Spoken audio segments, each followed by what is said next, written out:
Ahojte, dnes mi prišla pošta, ideme si ju otvoriť. Toto je zásielka z Čiech. Je to celkom podľa mňa dobrá vec.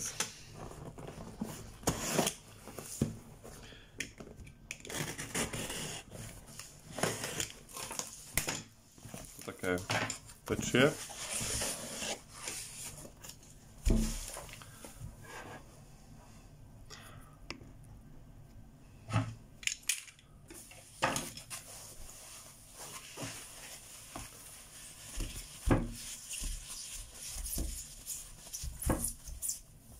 Už vám to niečo vraví?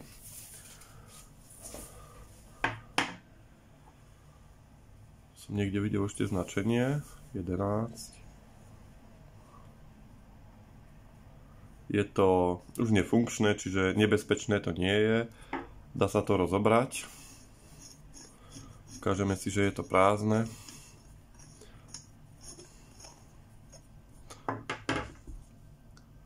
Je to prázdne, vidíte.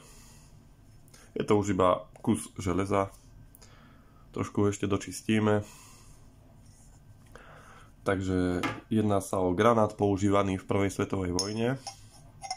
Je to ručný granát s časovou poistkou.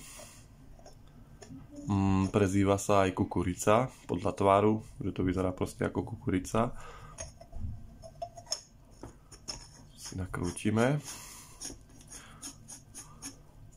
Toto vlastne slúžilo, si to vojaci zapli o pasok, mali to zakvačené. Ešte by ma potom zaujímalo, ako ešte asi tu pravdepodobne niečo bolo, čím sa to odistilo.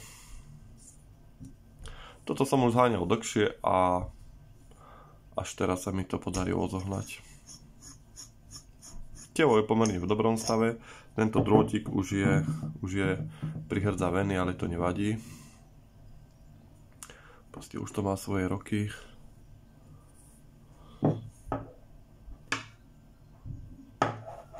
Toto telo je pekné.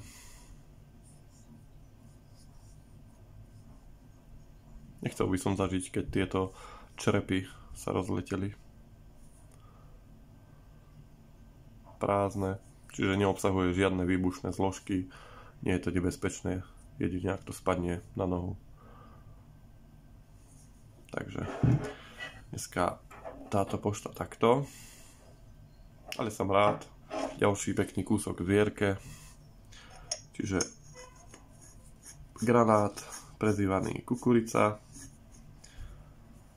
rozoberateľný, čo je super. Ešte skúsim potom aj túto časť vykrútiť. Nastriekam VDčko, dám kliešte a skúsime vykrútiť.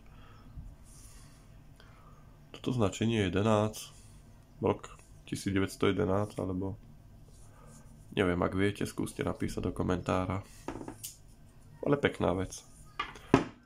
Čiže tu máme rakúsko-uhorský ručný granát. Originál názov je Zeitzunder. Pekná vec, čo poviete.